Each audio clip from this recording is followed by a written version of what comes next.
Exactly. Okay. Let me. I've got my laptop. Thank you.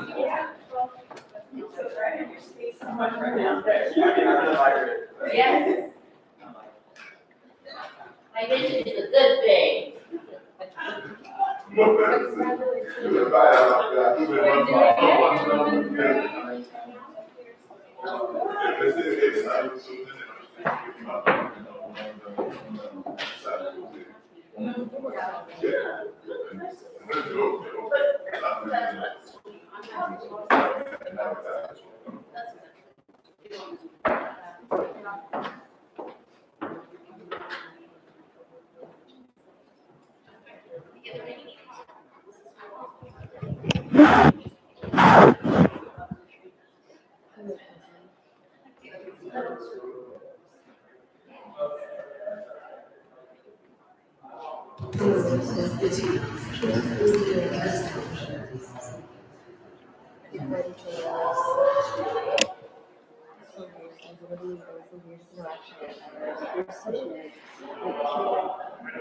But like they both go for these radical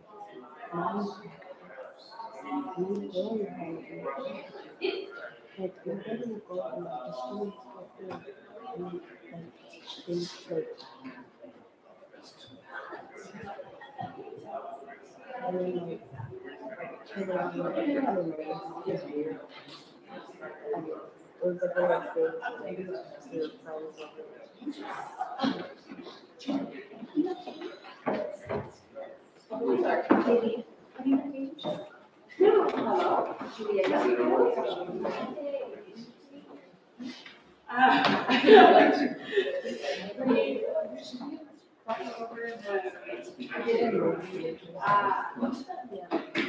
I'm gonna try and keep it.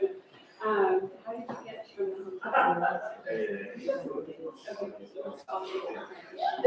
Et Dieu n'a on a un traducteur, alors si vous voulez parler en français, mais bien en créole. On a un qui parle le français, un qui parle le créole.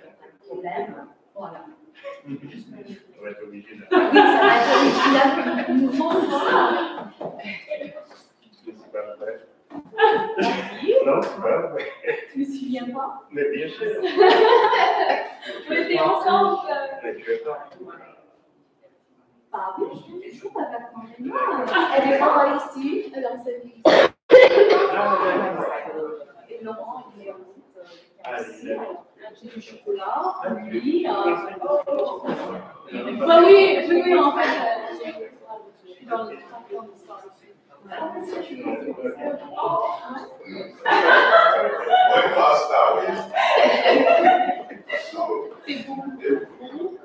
Maintenant, on est tous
No,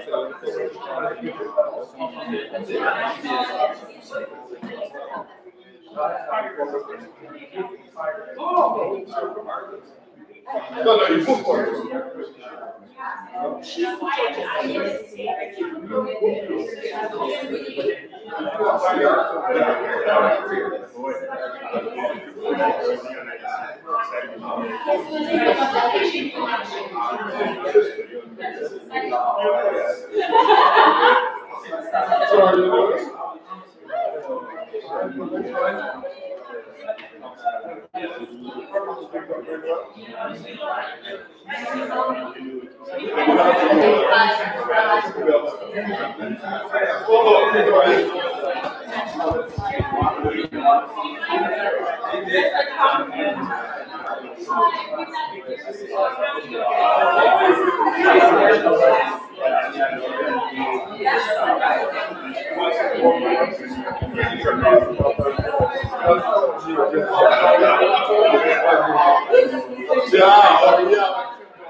Okay, I was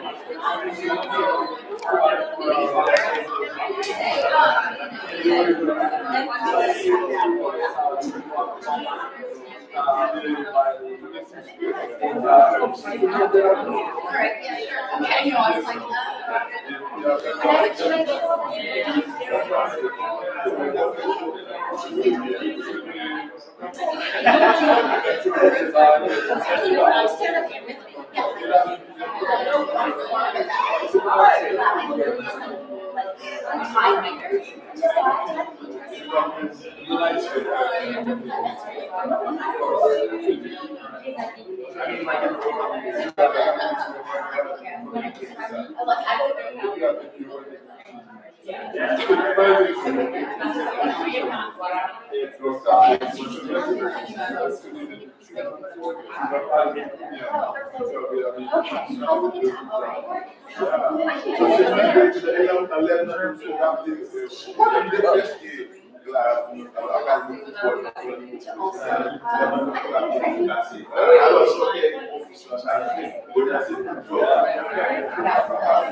this is your side. Yeah. You can still grateful.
Like it gets people like, oh, you can start, I want to do how to communicate, but if it turns into, oh no, I did not put into, you know, look at that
educated.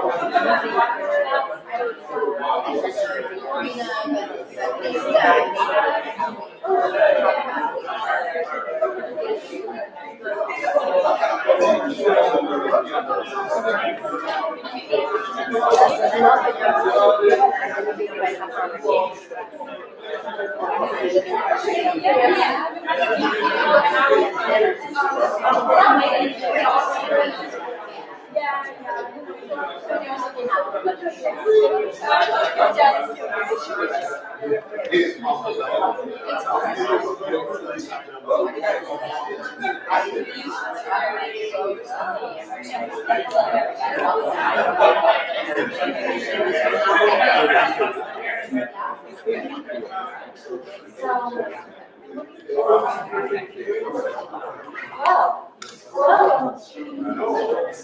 afternoon.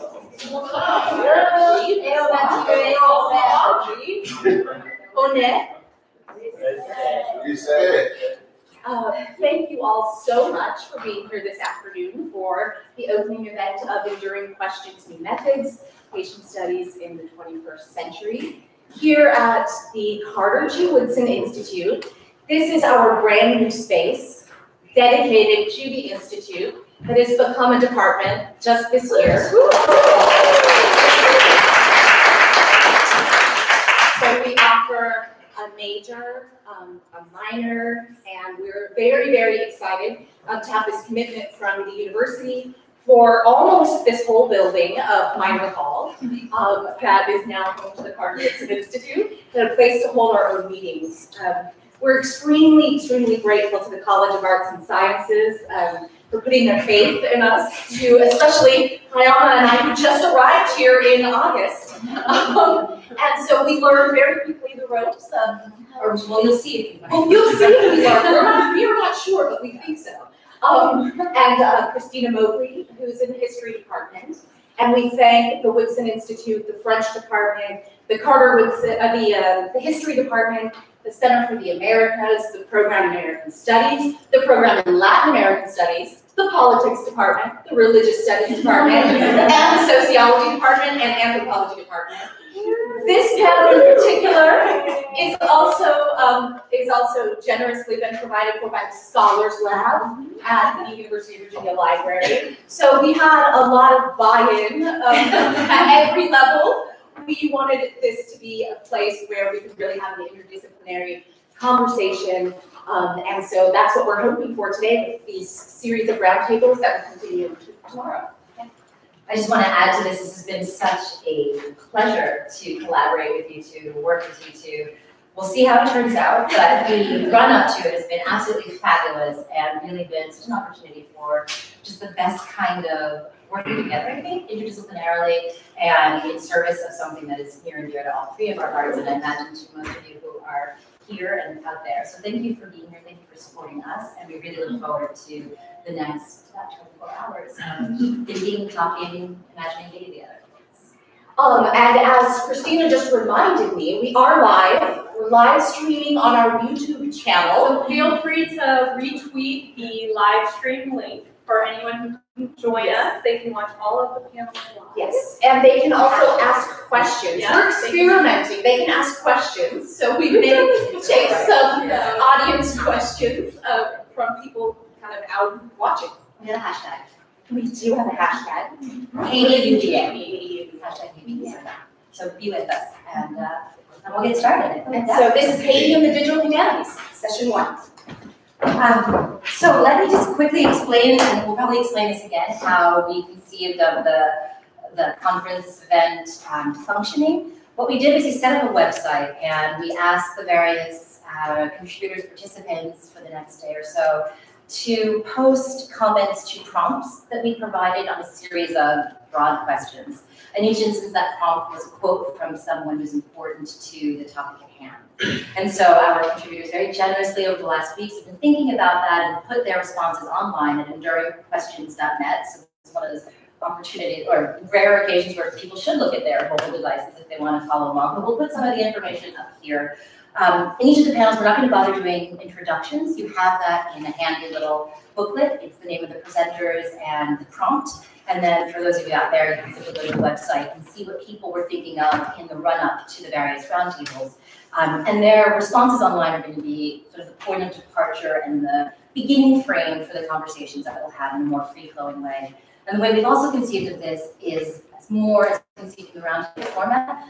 Discussions, so discussions among the specialists, the people that have been invited to speak, but then also we're hoping to leave a good 30 minutes at the end of the roundtable for conversation with all of you. So no deafening silence when the panel is over. We're going to prepare those questions. We're going to have a conversation with you as well. So we really welcome an engaged experience of these various topics. All right, so with that, I will get started. Just to put faces to names, you can see them here. We have on the far left, Julia Gatfield. In the center, I'm Nina Dowd. And then next to me, Nathan always wondered, is it D's, is it dies? Is it dies? It's dies. Damn it! Name dies to my left. Go back on like the French phonetics. I'm just going to read the prompt, as one does pedagogically, even though you're perfectly capable of reading it yourself, actually more so than I am ordering glasses, but here we go. So the session is titled Haiti and the Digital Humanities. And this is a quote from Alex Peel, who many of you may know and have worked with or played with, and he's a digital scholarship coordinator for history and humanities at Columbia University. He writes, this is paraphrased, somewhat truncated, quote, "Scholars in Caribbean studies offer a particular perspective from this archipelago, where so many people and groups from all over the world came together for various forces, including violence and greed, enabled by technology. People have seen through an object's intended use and shaped them for their own needs. Of course, repurposing is not unique to the Caribbean, but it does happen with a certain degree of obstinacy and persistence, such that it can be considered a strong enough cultural resistance to planned obsolescence. In addition, we've never backed away from understanding the legacies of the plantation society and still struggle with it. Scholars understand the role in which these plantation societies are themselves socio-technical developments that involve industrial machinery, labor management, and explicit violence. We operate in a world where violence is not hidden, but it is still apparent within seemingly gentle working environments. Caribbean scholars can see things like this because they are steeped in a history that perpetuates itself in the strongest ways until today." So each person here has been asked either to read what they've already posted online or to respond to what these contributions of their group has. So if anyone wants to jump in, or I would exercise some sort of guardian into. I felt like your response was the most direct to the actual prompt. Would that be like the first person narrative? Yeah, so I can start. Do you want me to read it? Should I read it? Yeah, why don't you? Okay. That's totally fine. So this is kind of like more of a story, like my story of the digital humanities. Every digital humanist has one, every scholar has one for whatever they do and how they got here. So this is mine. My entry point into the digital humanities was by way of the Plantation Society of Colonial Haiti. Trained in French studies, I first saw the machinery, tools, and technologies to which Alex refers as the elements of Diderot and d'Alembert's encyclopédie, as visual representations of violence and colonialism. It was not until we began working on my website, Accounting Crisis, it was not until we began working on Accounting Crisis, the Saint-Domingue grain shortage of 1789, that I fully began to grapple with the written archive of French slavery. By building this site, through project design and collaboration, digital humanities became for us the means of repurposing a French language archive to tell a Caribbean story. Working as an undergraduate student, I saw the elements of the archive from a unique perspective. I was in charge of compiling the spreadsheet to catalog the 12,000 pamphlets in the university's archive that would be the project revealing La Révolution. Essentially, I saw the Haitian Revolution literally being eclipsed by the French Revolution firsthand. Our goal from the beginnings of Accounting Crisis was to intervene in 18th century French studies to recount Haitian history. DH, Digital Humanities, was our vehicle for critique, decolonization, and access to archival power. To achieve these three aspirations, we sought to bring the archive to as many people as possible in translation. This started out as French to English and has since shifted, thanks to the help of some people in this room and their generous work, has shifted to Haitian Creole as well. As a literature student, my only exposure to primary source work was with Laurent Dubois, who's on the road, and John Garrigus' Slave Revolution in the Caribbean, a volume that brought together some of the most important primary and secondary sources in Caribbean history, from the Code Noir to Haitian independence. With the non-historian reader in mind, we sought to translate and curate the colonial archive of Haiti in order to involve as many people as possible in the telling of this tale. The open access website enables anyone with an internet connection to access professionally curated content and reviewed content, as well as historical sources. For me personally, digital humanities gave me a field. It introduced me to Haitian studies. Interfacing with reviewers, sharing work and references via email and Twitter was how I met most of the invitees to this very conference. In a sense, DH oriented me towards the field of Haitian studies, and as a result, collaborative co-working. The digital humanities is, for me, the 21st century iteration of Humanities. En me mettez tête dans l'ensemble. Merci.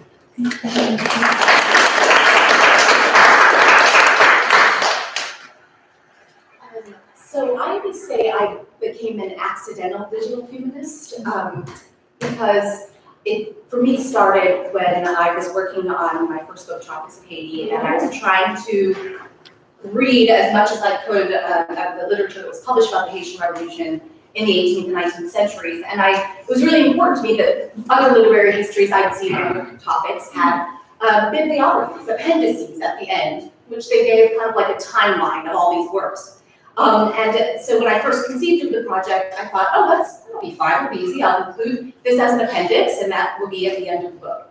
And as my research deepened and grew, and the number of works I was encountering grew to well over 500, fictional and historical and diaries and many, many more, I suddenly realized I wasn't going to be able to have this appendix in the book because my publisher didn't care about how many pages. I said it could be a really tiny print.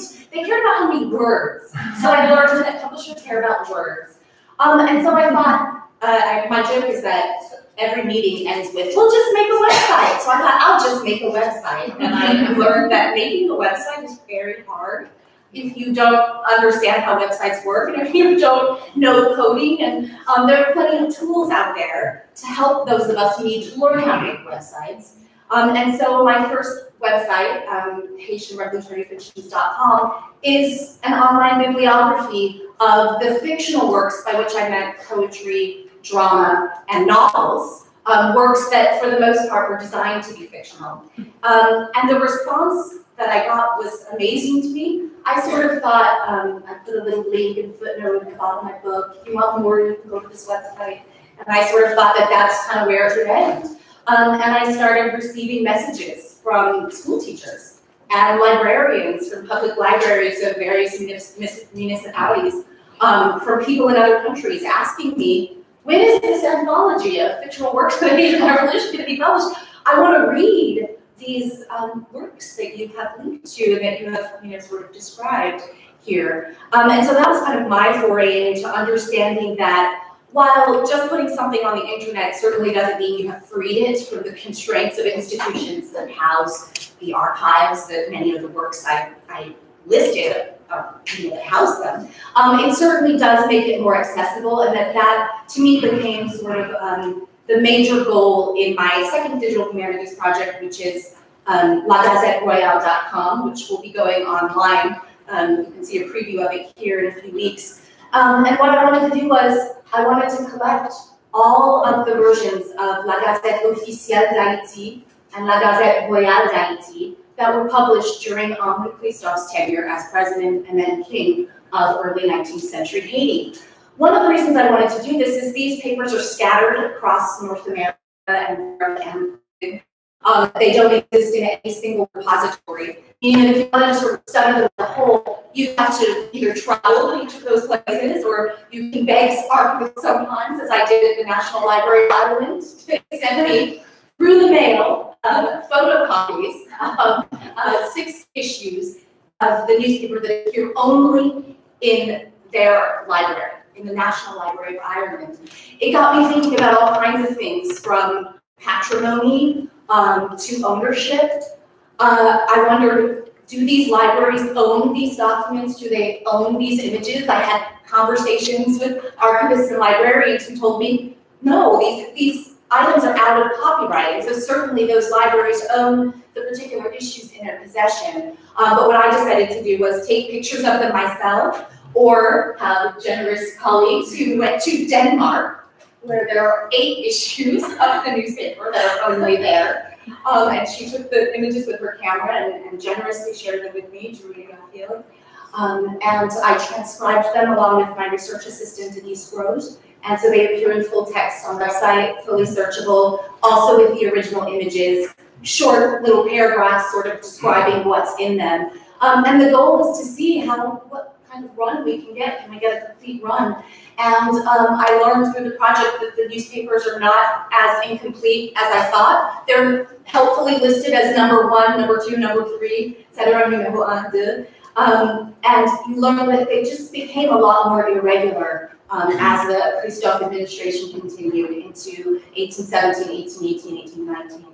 And so for me, it was sort of to restore them a little bit of patrimony. The website is designed to be able to be used on a mobile phone. So if you're somewhere where you don't have a strong internet connection or use your phone, you can still access the documents that way.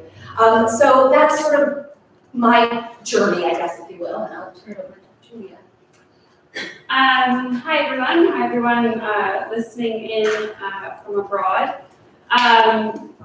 By way of a kind of explanation a little bit of what I wrote, to give it some context, I had just returned from a research trip in Haiti where I had done research at the National Archives.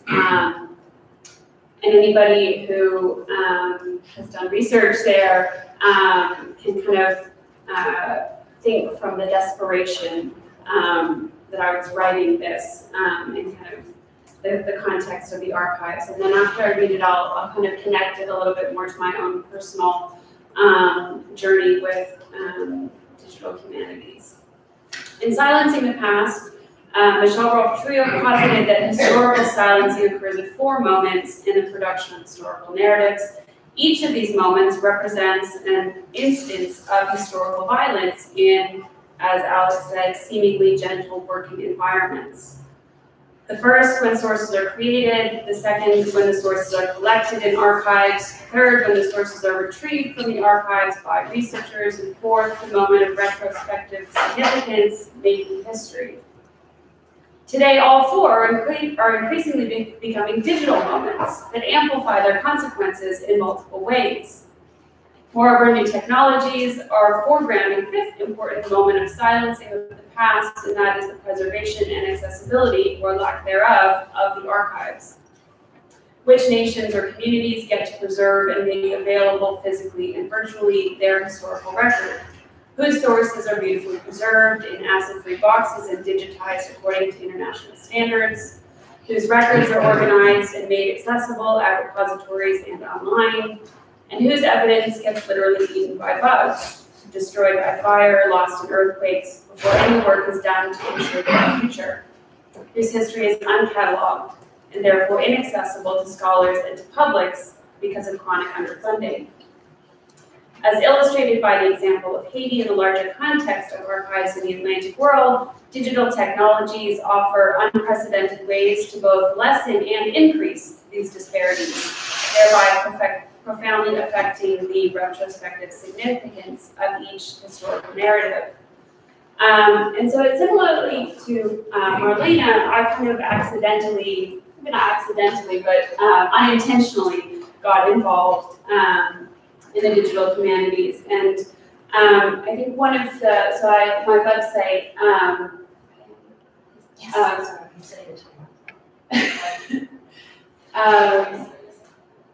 initially was a kind of space to share sources. And if you can click on the SLD Reader tab, it started with a proposal and a rejection of a primary source reader of all of Jean-Jacques Dessalines' known writing or documents signed by him. And so the idea was to just put everything that I had found, collected in different archives throughout the Atlantic, and just put them online and available.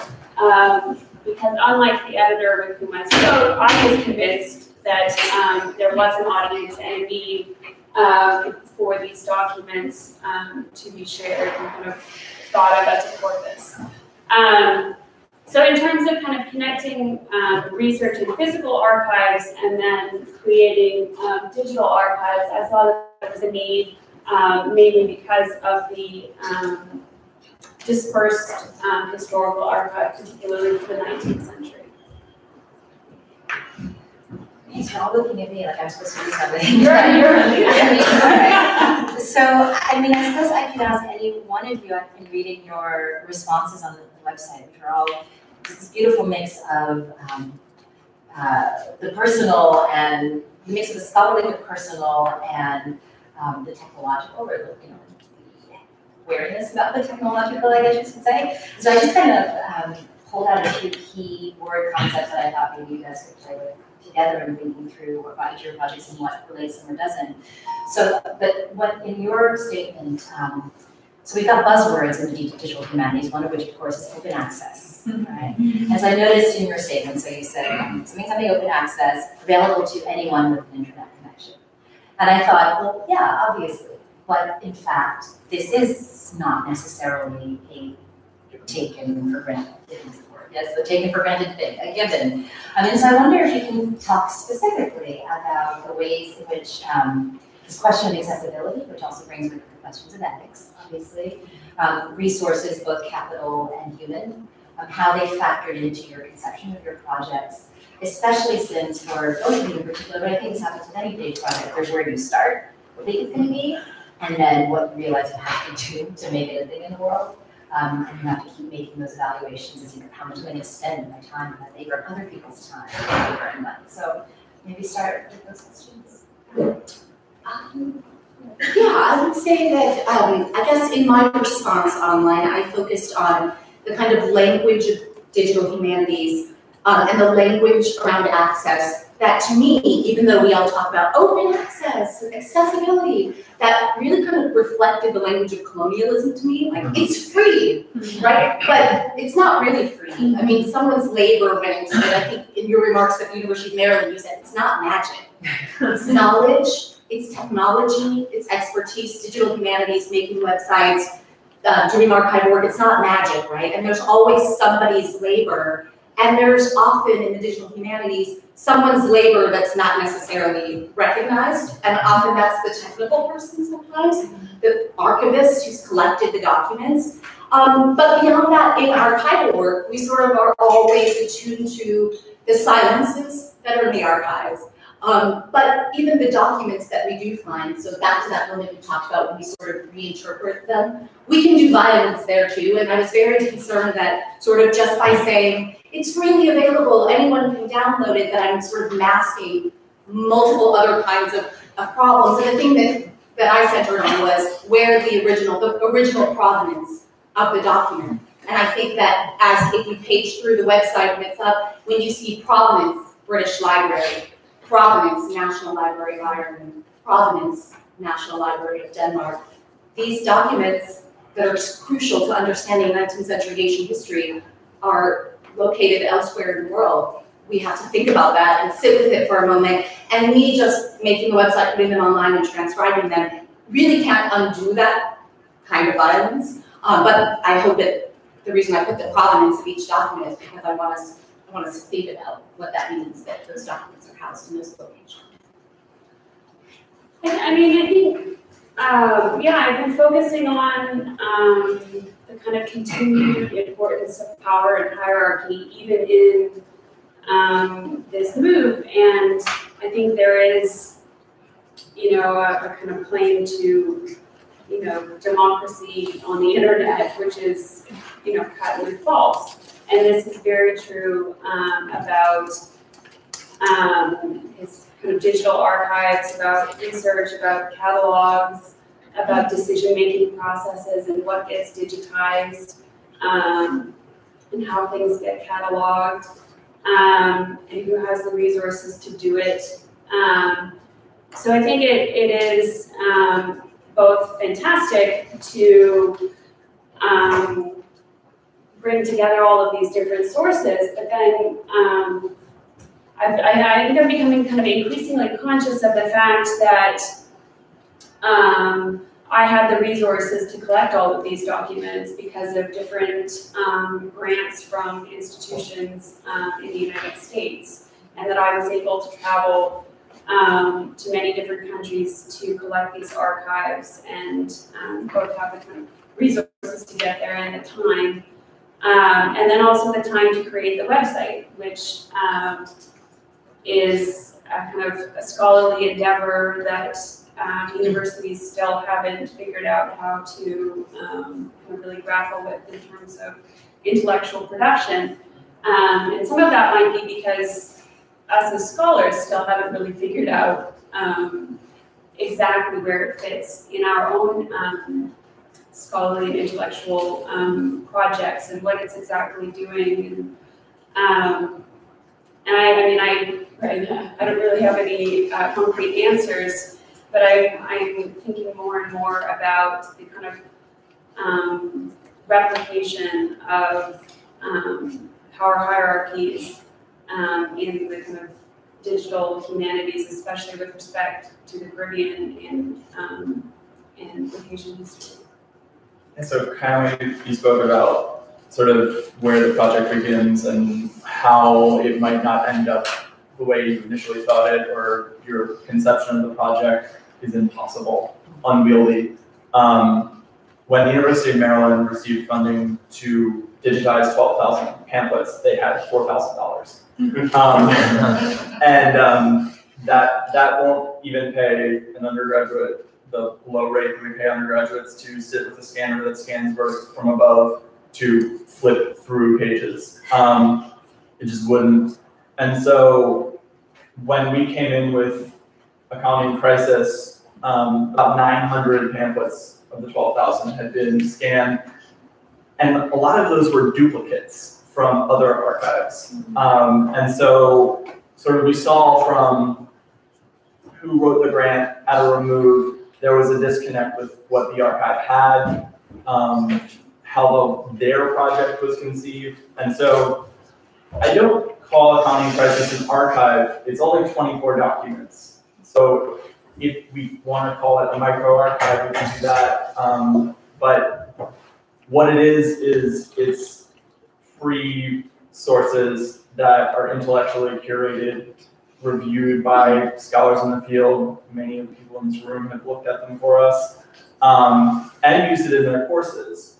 I think if we can save an undergraduate $12, that's great. I think if we can, for instance, with our Haitian Creole translators, just the amount of love and labor that they put into rendering the documents into Creole, they're learning things about Haiti and their history that they never knew before because they weren't dealing with the curated level that we've put on it to help interpret who this colonial person is and what they do vis-a-vis the government in France, etc. And so that's also why we put it on the WordPress site, because with Internet Archive, with large institutions like, say, the British Library, or even I requested a scan from the University of Indiana, Bloomington, and their scan crashes my iPad. So in terms of thinking practically, what is usable for people, sort of the largest swath of people possible, I think that's where we need to start thinking about this. Because there are places in the United States where you can't get a solid internet connection. I'm now in Tennessee, and I see a lot of those places when I drive home. So, Should I more on this, or should I keep that? I mean, I think it's there is rather than to kind of be completely downer about it. I think the positive aspect has been that in the United States, in particular, and kind of places outside of Haiti, the digital humanities have really kind of opened people's eyes in important ways, both in the classroom and in traditional academic scholarship, in public consciousness, that there's kind of more to be learned and more to connect with, and there are more places in kind of our shared history that are common and intertwined than most people would have previously thought. And so I think that's one of the benefits in thinking about a North American foreign audience for these projects. So there are a lot of things I want to pick up on from what the three of you just said. Maybe I'll lay them all out so you can have some time to think about and decide where you want to come in. So the first thought I was having experientially. I did it. So we're here in a context where we're all sort of okay. We actually have the digital humanities, it's the digital humanities panel, so a little bit of preaching to the choir. But I found that if you present digital humanities projects in contexts that aren't that way, because at a history conference at some point recently, panel rather, there's a certain amount of awareness about these kind of people, right, that are doing this kind of renegade, non-traditional scholarship. And it's awareness that's not only about a certain intellectual gatekeeping, but also this idea, which is ironic, that even though we constantly say it's hard to get credit for DH projects for tenure and promotion, for example, nevertheless, these are the projects that are bright, shiny objects that get funded. So there's a concern by those who don't do DH that we're kind of taking all the resources as we're doing this flashy thing, and what are we actually giving back in terms of scholarship and intellectual contribution. So I'm wondering how you answer to those naysayers. I think one, you started to provide an answer, this isn't the end, it's an invitation for more to come, certainly. But if you have had that experience, and if so, I'm just like, what should I tell you? I would love to pick up on this. So the first issue of Colony in Crisis was 12 documents, and it amounted to about 14,000 words. And I posed this at a conference in a forum not unlike this as a potential master's thesis project, a potential undergraduate thesis project, or something, to help sort of think about what this could look like if you're wary about the digital humanities and what that means, to put it in sort of terms that are a little bit more mutually comprehensible. And I was shot down. But the reason why I was shot down is I think that there's some awareness about being out in public, being sort of communicating vertically rather than horizontally, and sort of a lot of times you have to build these things. You have to build the networks, you have to tap into networks, you have to meet people, and a lot of that doesn't happen when you're an undergraduate student who's, you know, in a 400 level class or whatever your course systems are. And so that can be hard, but that's where the co-working comes in. That's where all the collaboration comes in. Honestly, if Kelsey Carla Rivera, one of my co-authors, hadn't met Alyssa Steppenwall, none of this would have happened. So, and then sort of that unleashed a chain of events that got us a group of people put together, where we could present something that was vetted, something that was sort of, it had the merit of what we expect from traditional scholarship. Now we still had to wait for things like project reviews, a forum for project reviews, thank you SX Archipelagos. And even from that, we learned more thought-provoking things about our projects and what they could have been or how they could have gone, sort of in retrospect, and we learn. And the great thing about digital humanities is you can adapt. You can change your course of action, you can change your direction, you can slightly tweak things in a way that you can't in like a, you know, article or a book or something like that. You can't suddenly take back a clause and be like, you know, I'm not so sure about that thing anymore. But with the digital humanities, it's iterative. And we've done it on a short-term basis. Each issue has taken about 3 months. That preserves us. That allows us to do this thing while we do our traditional stuff, while we do coursework, while we pass comps, you know, things like that, that are part of life. And so it's not taking over life, it's just another integral part.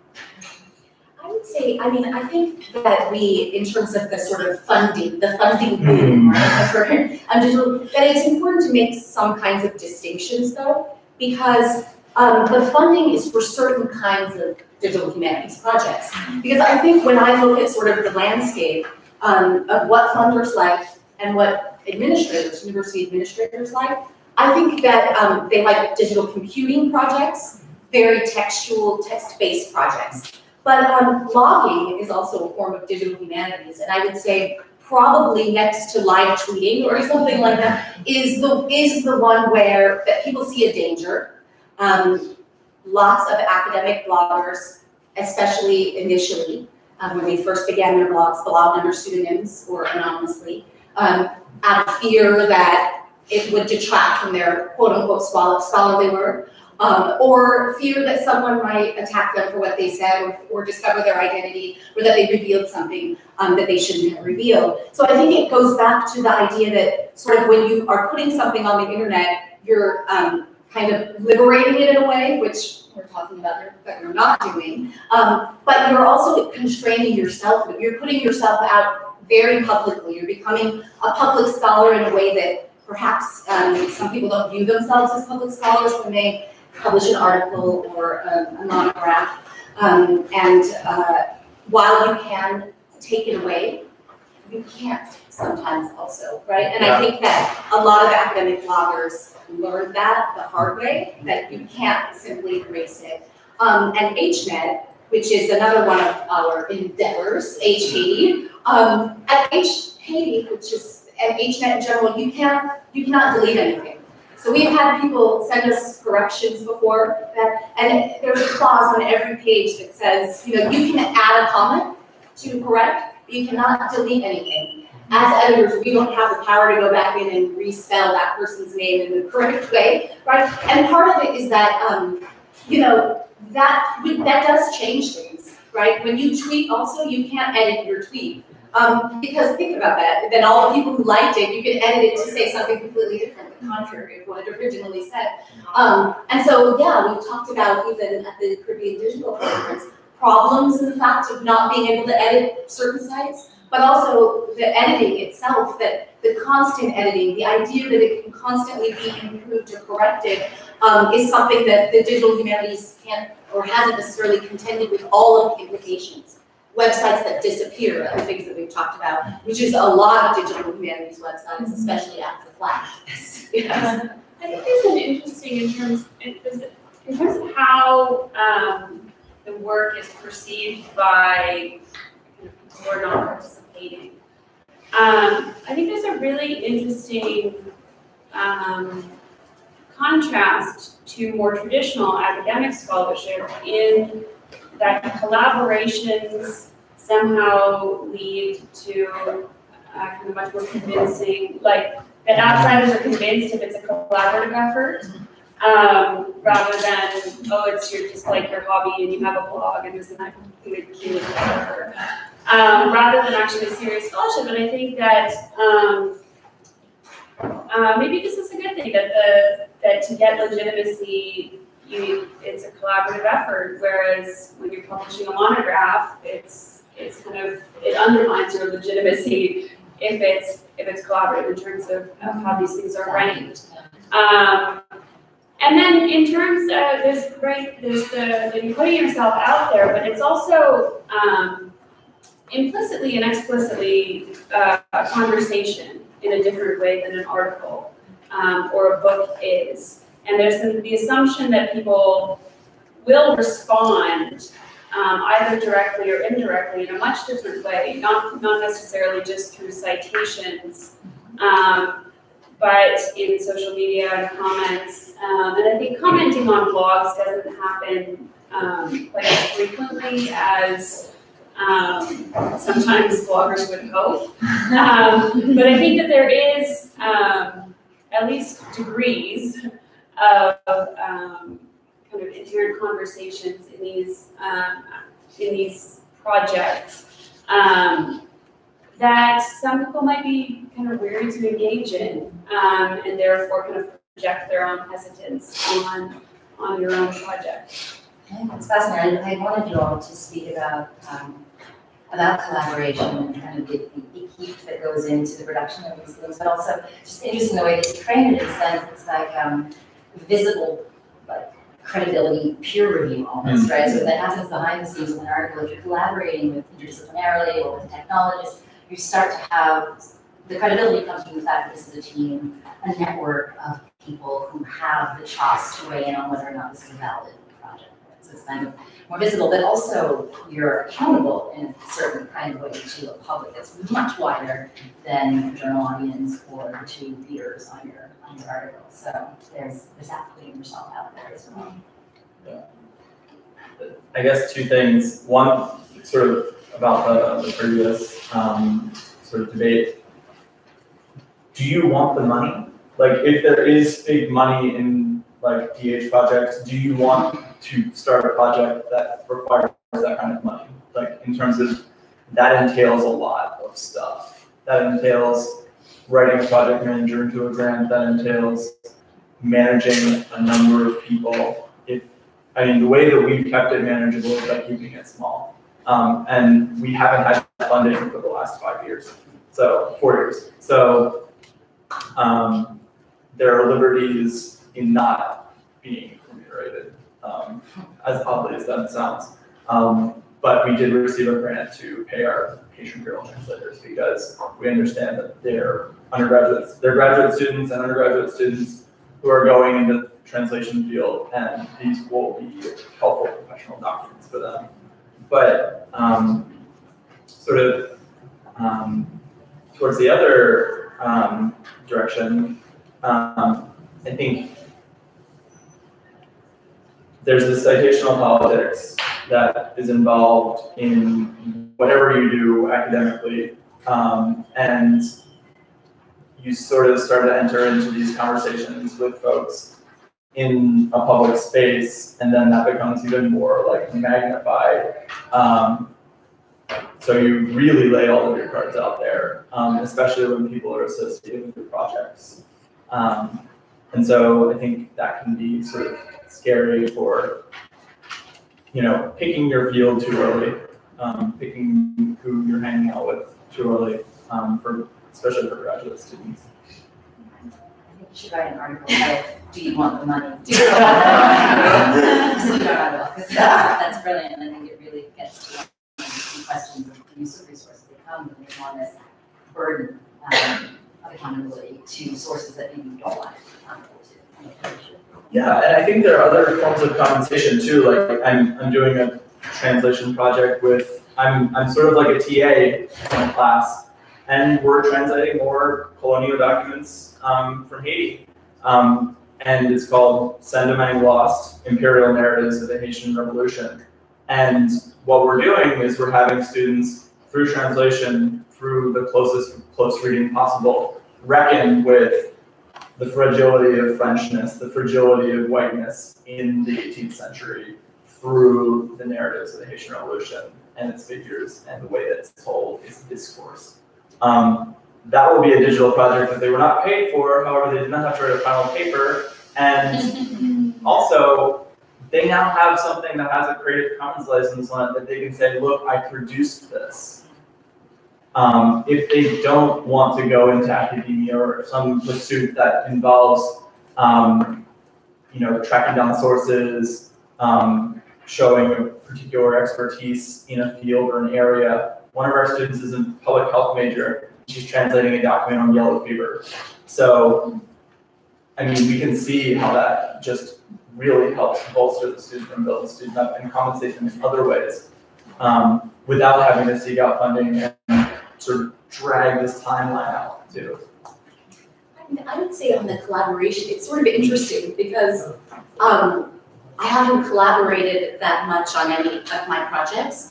And it's partially because the La Gazette project, this is not a sexy project to transcribe these newspapers word for word. This is not fun. I'm not going to get somebody to do this, donate their time to me to do it. And I actually realized, even my research assistant, who of course was paid by Claremont Graduate University, the documents myself, I realized how much work that really was. She did 50 of the newspapers herself without the use of OCR technology. Abby Fine Reader does not pick up diacritics well.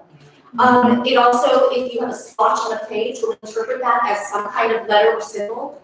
And so every single line, when I tried to use the Abby Fine Reader, had to be read over. I timed myself transcribing a 4-page newspaper, correcting Abby Fine Reader or just doing it myself, and it was faster just to type it myself without using OCR technology. So this is not a project that seems, very interesting on the face of it. It's interesting when it's done, but it's not when you're doing it, right? And I sort of learned a lot and I had to read through every single newspaper. But for me, reading through every newspaper was intellectually rewarding. but for someone who's not working in 19th century Haitian literature, like my student who was working on Melville, she learned a lot. She told me that she did. But is it going to help her advance? Or I don't know. I hope so. But it's just in terms of collaboration, I think it also speaks back to not just do you want the money, but I have had projects that were, I would have had to disguise them in a way to get the money. Now, once they're transcribed,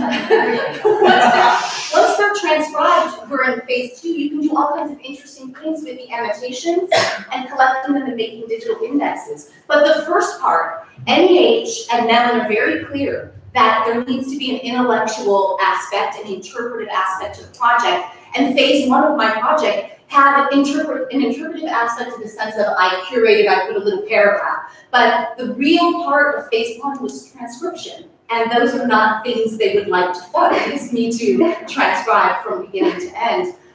When I learned that in the 1809, several of the newspapers were 8 pages long, I almost lost my mind, right? The 4 pages alone is, bearable, but 8 pages on was difficult. Oh, well, I don't know if you want to. You want to add something to that? No, Because I have a follow-up for Marlon, and I think this will bring everyone back in. It's actually driven from what Alex mentioned, this question of repurposing, which we got into at Caribbean Digital as well, this conference we had a few months ago. But he talks in this citation, and he thanks obviously women who knows him a lot about the question of how to grapple with the big institutions that, not unlike the plantation, we cannot be in opposition to, but we have to find tactics of resistance, right? And I'm curious, you just mentioned a couple, NEH and Mellon require workarounds to get what they want done while making it look like what they want. And I wonder if you can talk to Julia or Nathan or other people coming off of this quote. Are there other explicit instances, not to make you reveal your secrets to your funders, but kind of coming up against limitations of the structures we all have to work in as we try to do seditious scholarship or to undo some of those, messages and stuff? Or do you think of explicit ways in which you can be constrained, found a workaround, and generated something through that? It's not okay. It's a kind of interaction with the National Archives of the UK from when I was communicating with them about the Declaration of Independence, and this is one of those kind of telling moments about their interest versus my interest or potential other people's interests. And so there are 2 versions of the Declaration of Independence of the National Archives in London. And the first one that I found got all sorts of media attention, and they have it in this special room where you can only see it if you need to see the original, because there is a digital version, and so you don't need to see the original. And so there's this kind of, special treatment of that one document. And then the second copy that I found, it's a big broadside version, and I communicated with them about that and asked if they would put a digital image up online, and they were like, no, we already have one of those. And so and now it's just, and it wasn't even cataloged properly. And it took me 2 years to get them to change the catalog entry. Initially, it said, for government documents, 1804, no country listed. And so it took me 2 years to get them to write that there was a Haitian Declaration of Independence in it, right? So there's this kind of very different treatment because they had a copy of it, and it wasn't kind of in their interest, and it wouldn't get the same publicity if it was a second one, despite the fact that these are the only 2 copies, government printed copies of Haitian Declaration of Independence. So there's a kind of what does this do for us aspect or question. I think it always goes into whether the kind of digital component, whether it's putting an image online or changing a catalog entry. I think those are kind of 2 really important digital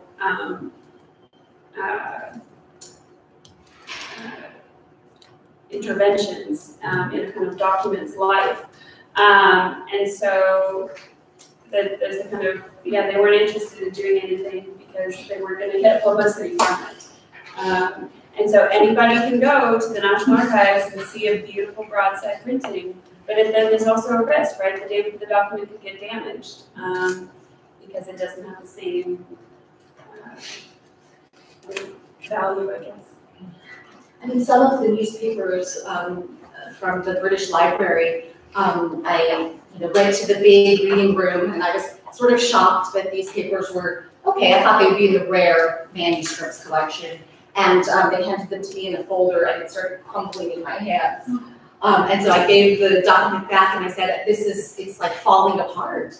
And it just was astonishing to me the lack of care that was, that they were giving to these documents, the only copies of those two newspapers in the entire world, that aren't preserved in some case in a room or something like that. And then the other thing is the way on the issue of miscataloguing, the reason that some of the newspapers that are on the site, the reason that no one's ever read some of them is that they were cataloged under the title Liberté ou la mort, because that was the name of it was in bold print, because that is clearly important to 19th century Haitians. And it looks kind of from a distance like that's the title of the newspaper if you don't look up at the top.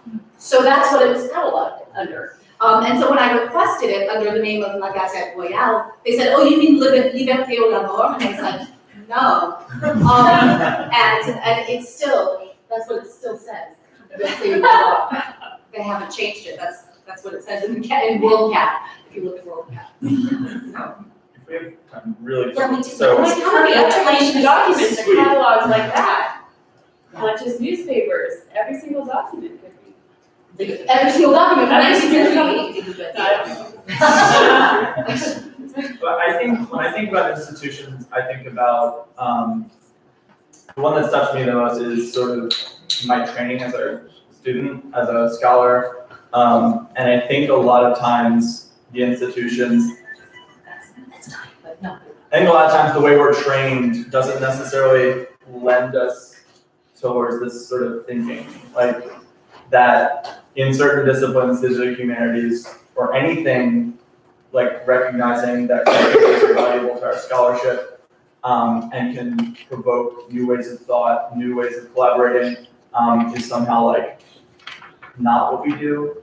And so my sort of call for people in positions of power to change things like this is what I've had to do is I've had to sort of do all of this during my summer sort of in the dark until I can attach someone else's name to it so that it's not just, oh, you weren't doing what you were supposed to do, i.e. reading a list of 200 masterworks of French literature, right? So like my mélange is through the digital. It's how I've met so many people, it's how I've engaged with so many scholars that I would never have met in the book lists that I was given in my departments. And I just think that we could also teach the way to think about scholarship, about projects. You look at a book, that's a project. You look at a digital humanities project, that's a project. Show us that vision, teach us that vision, and teach us how to build. Don't put us in boxes. And so I think that's kind of my institution piece. So I have other questions, but this is the time. We've got 30 minutes, nice generous amount of time for you all to have your own thoughts, to ask questions, to react, to share your own experiences.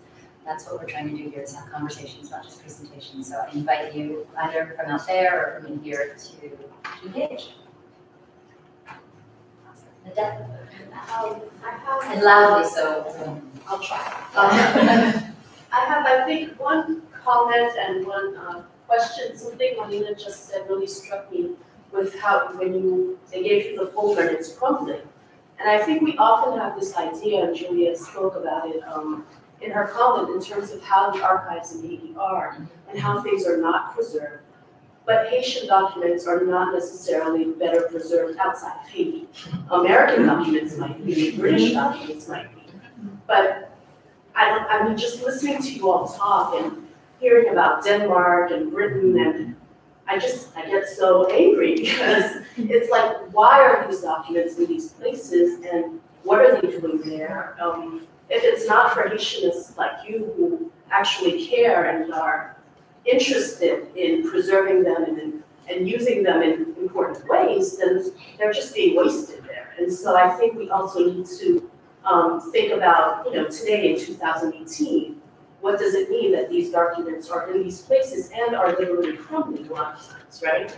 Or are miscatalogued, right? I don't know, Haitian archives, but Liberté ou la mort, that's so ridiculous, you know what I'm saying? Like, I don't know. And then, so then my question then is, how do we, in these projects, refrain from reproducing these same inequities, right? So we create these projects, but like Nathan is saying, if your iPad crashes, right?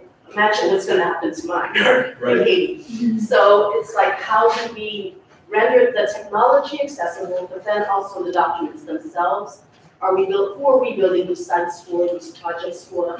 Who is able to use them? Is there a way to render these things that are elsewhere available to their rightful owners?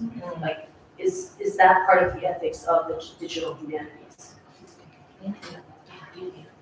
I think that document, for instance, the one that crashed my iPad is a particularly interesting one, and Marlene's really intimately aware of what this document is. It's the La Partie de Chasse du Roi by Juste Chonat. And I think, and I want to know what you think too, that one of the reasons why this is so well preserved is that it was bequeathed to the University of Indiana by a white man who owned this, and in the inscription is the N-word. So if that document is so pristinely preserved to preserve that white man's racism, what happens to all the documents that undo that white man's racism? What happens to all the documents that turn into dust, that are capable of working through that pencil mark on ink that was supposed to be drawn from a skull, right? I took a picture of it. Yeah. It says King Henry, the N-word, inscribed in the book. This play by Juste Chonat. And I mean, I think for me, I had the same reaction as Nadeb, that it made me really sad that all of the, and I didn't even mention all the institutions, the Boston Atheneum, the Schaumburg Public Library, the arm of the New York Public Library, UC Santa Barbara has a couple issues of La Gazette Royale in their library collection, and the almanacs that are also on the website.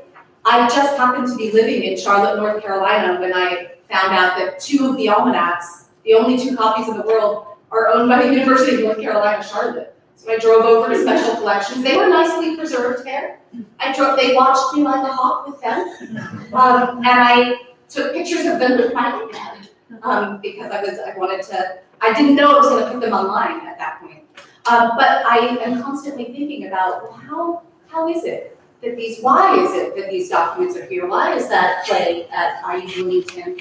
And the inscriptions, archive.org has the documents that they have digitized of Bernard Latte, for example, contain his dedications to William Wilberforce. And I mean, and these are documents that are owned by places like the New York Public Library and the British Library.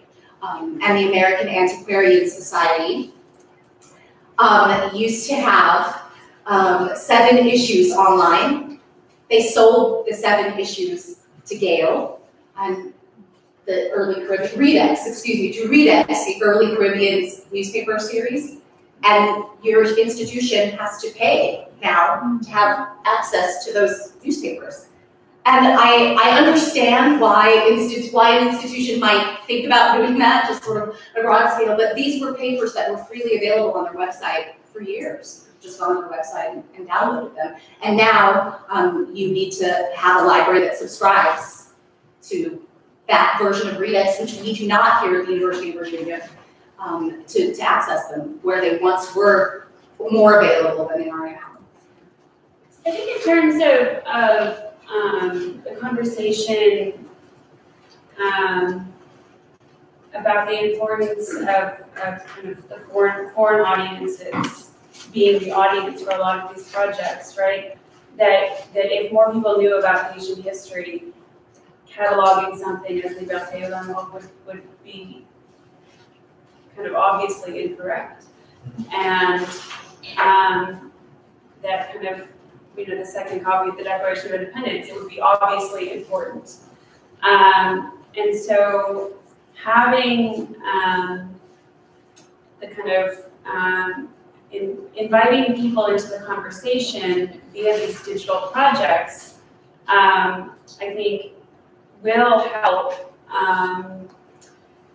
not completely correct, the problem of many of Haiti's most important archival documents are not in Haiti. And I think a crucial aspect of that is in terms of the consistency of an archive. And so, for example, the British National Archives have all of the colonial records from Jamaica by year. It's all organized roughly chronologically, and then various other cataloging. So there, in the Haitian archives, there are kind of one-offs of really important documents. And so you'll find, 2 years of, on this recent trip I've got, it's actually 3 different years of lettres au grand juge. And it has a lot to do with really interesting things happening within the country. But I have 1826, 1834, and 33 and 34, and that's it. And so there's no, you don't get a kind of a collection, a repository, you get like splices of the history, which I think in thinking about the kind of violence that we started with, that Alex was talking about, the kind of segmenting of the history is a really significant problem,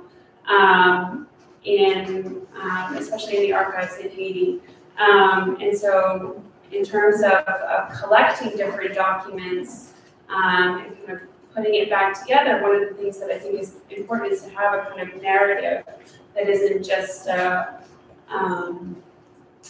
snapshot of a moment. It's treated, curated, stored in the libraries, wherever they may be, with respect and the dignity that those very valuable pieces of Haiti's patrimony, in this case, deserve. And Marlene, when you were talking about the folder of crumbling paper, what kind of funding, what would it look like for you as a very engaged scholar to demand that the library embark on a project to house these documents differently? Is that a different dimension to a funding request for some kind of digital humanities project, such that whenever these situations are found, it kicks in a new request for preserving the originals in a better way? Or is that way too expensive? I mean, what kind of money do you guys know is involved in that careful preservation process? And can more of us demand that libraries take better care of specific things that may be found? By way of a response, I wanted to ask Claire to talk about the Endangered Archives Grant that you guys have. Yeah, I was actually just thinking about that. So I'm involved in a team that won a grant from the British Library called the Endangered Archives Program. I didn't know it existed until a British friend sort of punted it towards me, so I highly recommend anyone who's interested in this kind of thing to check it out. We won basically $20,000, but it's in pounds, so it's like in shifting, to help Bibliothèque Nationale des Beaux-Arts in Port-au-Prince preserve a specific collection of its most fragile newspaper collection from the 19th century. And just in terms of what the money can do, the digitization is itself, a lot of these documents are not in circulation because handling them, because they are in such a fragile state, so the technicians have to take a great deal of care just handling them to bring them to the projector, the camera. But that amount of money, we were told, what our goal was to preserve and restore the originals, wouldn't do a single title.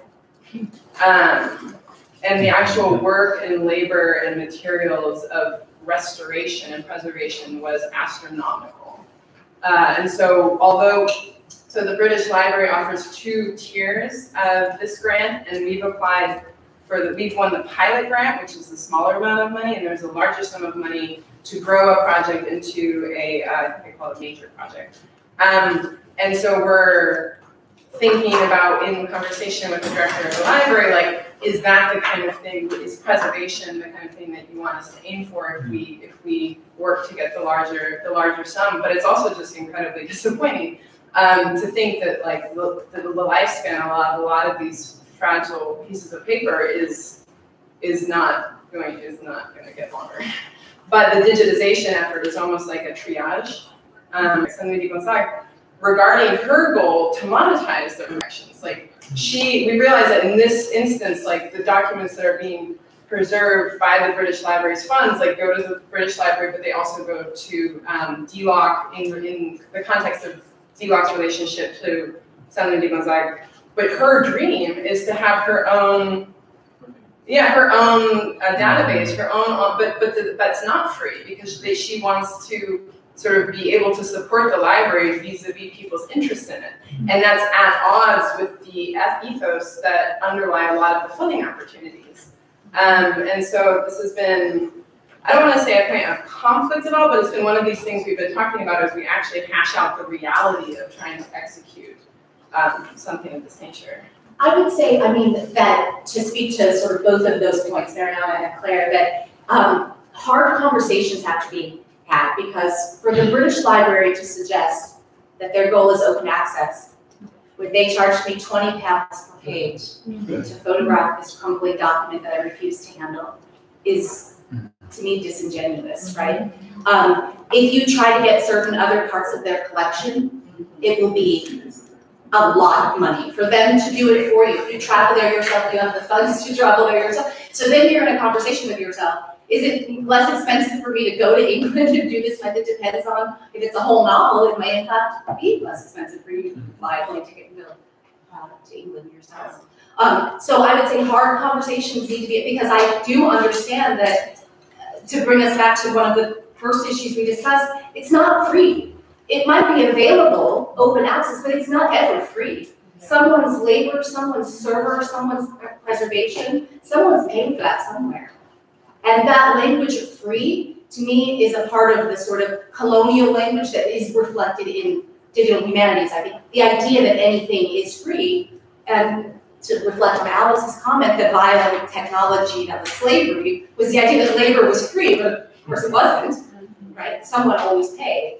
And so I think, yeah, that I would have a really tough conversation with the British Library about, well, if that's what's good for the goose is good for the gander. It's got to be free in Haiti, it should be free in the UK too, for other people to access. We have a question on Twitter. Do you want me to?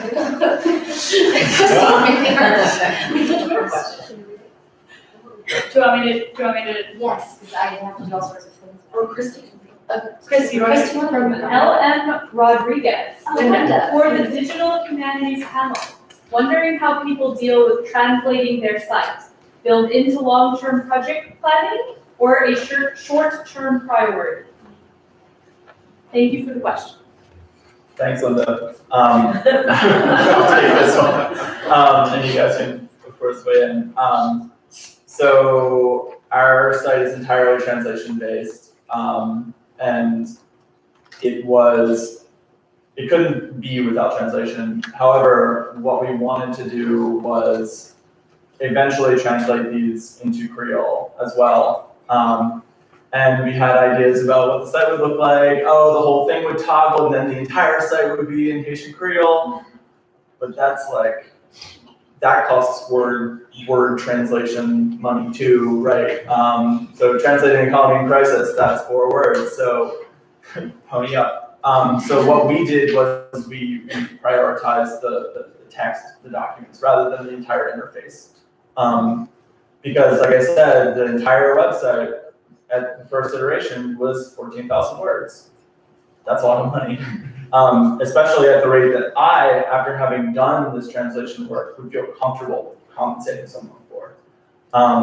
I told my students that they shouldn't accept, if they have a degree in French, any less than a certain amount of money per word, unless situations arise where they need to take work. But that's a pretty good constraint. And also I think in terms of why the projects that I keep doing involve translation is that there's so much that we don't have for non-native speakers, non-francophone speakers, non-creole phone speakers, to be able to understand how the digital archive in ways, and digital humanities in ways, reproduces the machinations of colonialism. And to understand that they can undo that work as well. One of the reasons why I don't seek the money is because seeking the money takes time, and time is money. Right. So there's my 2 cents on translation. Say also, there really isn't very much money. The myth that digital humanities are breaking in money is like so painful to me. So it's a sort of less than it's hard fought. It's a single-digit acceptance rate very often for any age. So I totally commend the idea that the projects that are not technically innovative are so important, and they don't necessarily cost a lot of money, but institutions should have other pockets of money you can apply for. So you may be using WordPress or something, even 1990s website technology, and yet be doing something really radical, and it may not cost a lot. So it's good. And I do think, that one of the things that I think probably both of us have learned with our projects is, to do smaller projects, it doesn't have to cost a lot, depending on what cost means to you. Time, it will cost a lot of time. It will cost time. To learn to do all of these things, it will cost you time, and that might mean money to you in other contexts. But then it isn't, so I think it is a myth in the sense that you need $100,000 for the NEH, which I don't think we give $100,000 for digital humanities projects, but $60,000 or whatever it is to get the project up off the ground. When a project like yours or mine, and even Colony in Crisis, can be done for much less. So it really forces us to think about, well, what is the money going to actually? Who's benefiting from all of that money? And the question of translation, who benefits from the translation is what I ask myself. So if I translate all the 19th century Haitian newspapers into English, who will that be for? If I do that. If I have them translated into Creole, that would be another story. But if I have them translated into English, that would be for us. That would be to make it easier for Anglophone people to access the papers, when really what I want to do is try to lessen the amount of bytes it takes to download each of these pages so that they can be triaged in a sense. I can't make all these institutions put these papers back in Haiti, but I help them to be available. Speaking of translators, we have 2 translators here today. Not today, tomorrow. Okay, tomorrow. So as of tomorrow, we will be welcoming, and even now we can, and we'll cater it as we can. Questions in Creole, questions in French. I think that's pretty much all we'll be able to manage our resources. And tomorrow we have, throughout the duration of the conference, translators who will help us out with each panel. So these presentations will be, and questions are welcome in all 3 of those languages. Est-ce qu'il y a une question? Thanks for the presentations. I have several questions in mind, but I'll ask one. Coming back to what Nadel was saying in terms of the purpose of what you all created, what would you see as a sort of overall ambition for Haitian studies with digital humanities? Are there other models outside of digital humanities for Haiti that you see as a goal for what you do on Haiti, and one that goes beyond just archiving digitally and making available resources, but using that as a venue to connect with other people, particularly people in Haiti, so that they can use it perhaps in a shared classroom, digital classroom type of format with students outside. But I'm very curious to hear what you all think about that. What's the overall ambition you'd like to see for this? Initially, some of the ambition was a response to kind of response that I got when I started my PhD about sources for early 19th century Haiti. And the refrain was like, there's nothing. And so initially the response was like, there is something, in fact, and there are these sources. Can you pull up? Something that's on silly. Okay. And somebody fighting with it for the last 10 minutes. So one of my goals was to put my pictures of the original documents, and not transcriptions or translations, but just to have the kind of visual of the documents, that there was something there, even if you weren't kind of able to feel it yourself. There's I think a realness that gets conveyed through the original rather than just a transcription of the text. And so having that kind of presence, I don't know if it was consciously, but maybe subconsciously was important to kind of show that there was, that there was a history that happened after the revolution in a lot of ways, January 1st, 1804 wasn't the end of the story, and there were a lot of documents that continued. And so all of my kind of engagement with this has been focused on the archive, but then also focused on kind of trying to create a conversation that maybe if I showed that there were more sources, other people would, more and more people would want to study this time period, and that it would help kind of dispel this myth that I think, and as Marlena has shown too, right, that the 19th century, there was, right, I don't need to be telling you this, but that the 19th century was this kind of like gap between the revolution and the American occupation. And so it was just to kind of show content. So if you click on the top or just or if you scroll to the bottom, I think you can see document, click on documents.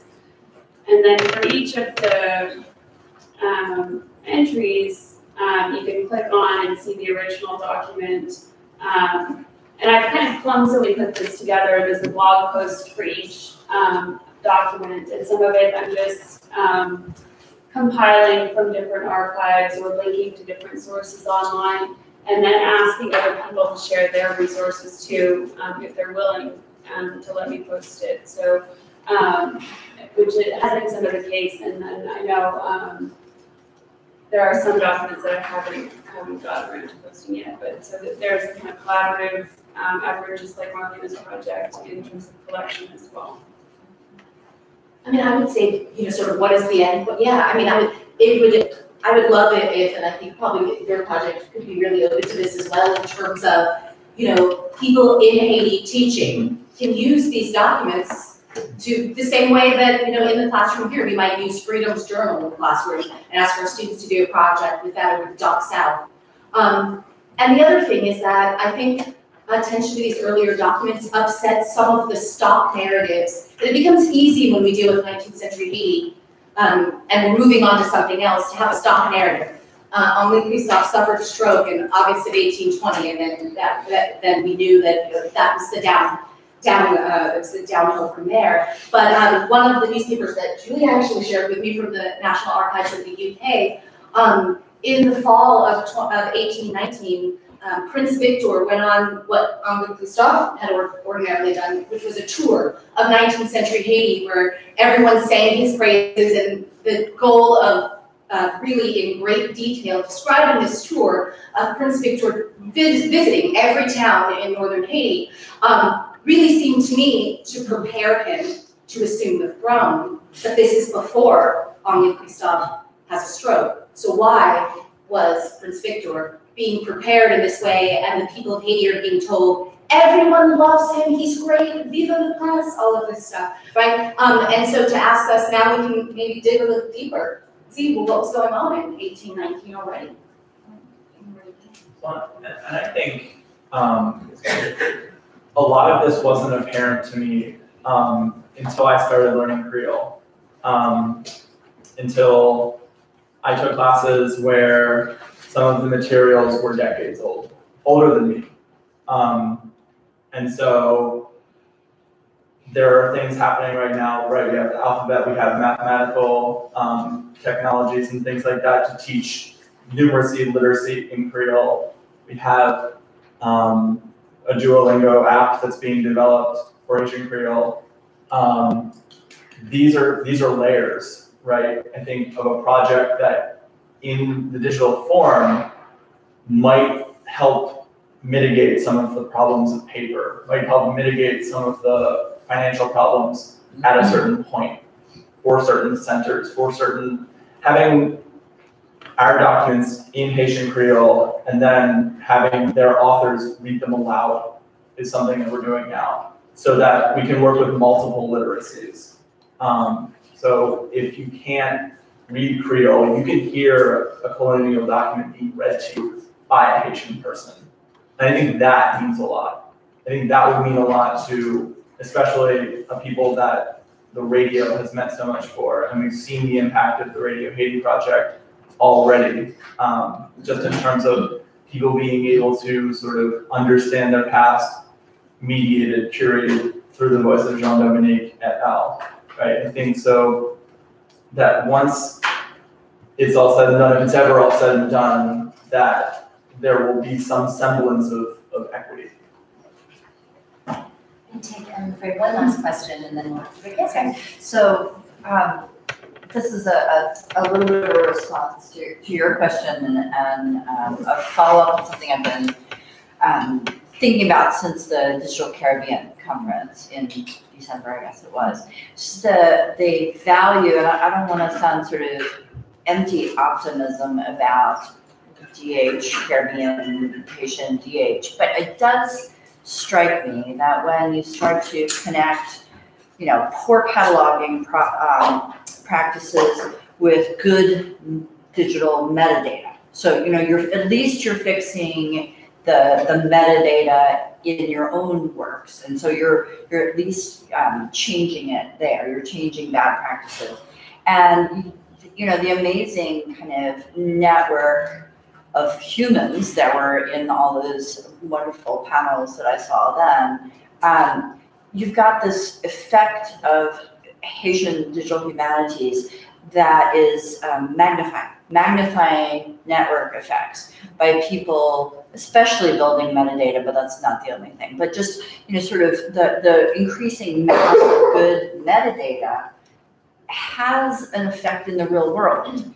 And, it's something you can, for example, I heard UVA has a new Wikimedian. I don't know if you guys know this, but I'm happy to introduce him to people. And he gave a great talk this past week on how you get into Wikipedia.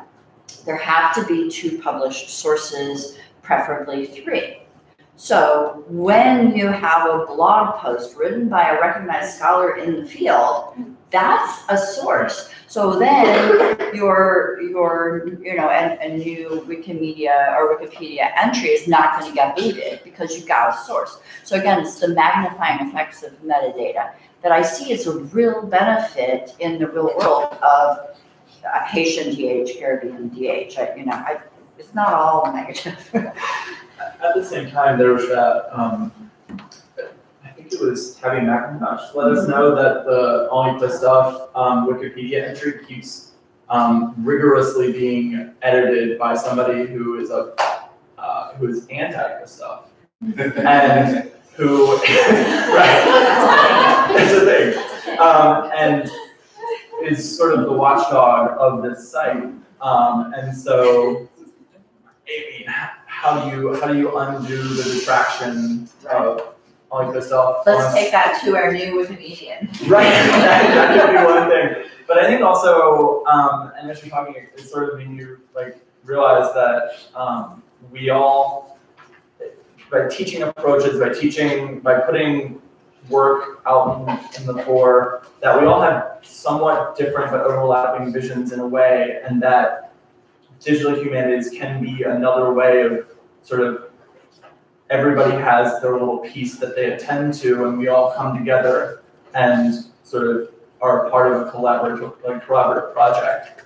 And so I think providing more training, I think providing fora where more graduate students and up-and-coming scholars can present their work, can find out about new work, can figure out like how a digital method might help their dissertation, or if you're not planning on going into academia, how that type of thinking can help in another segment of society that would benefit from that, right? If you're a public health person, right? I think understanding how these systems work, is integral to that. And they certainly can partake in the violence of the oppressor, but there are other ways, I think, to deal with metadata. We don't have to participate in that. And I think it's incumbent, I think, for digital humanists also to not think that just by being digital humanists you are overcoming many. And I don't think but even in the language that we use, again, things open and free, and just really sort of thinking about, I like your magic, it's like, because when you first try it, it's gonna be magic, it's gonna be out there, and it's really not gonna be magic. It's gonna take a lot of work and labor, and I think that's a good word to constantly. So join me please in making There was a door.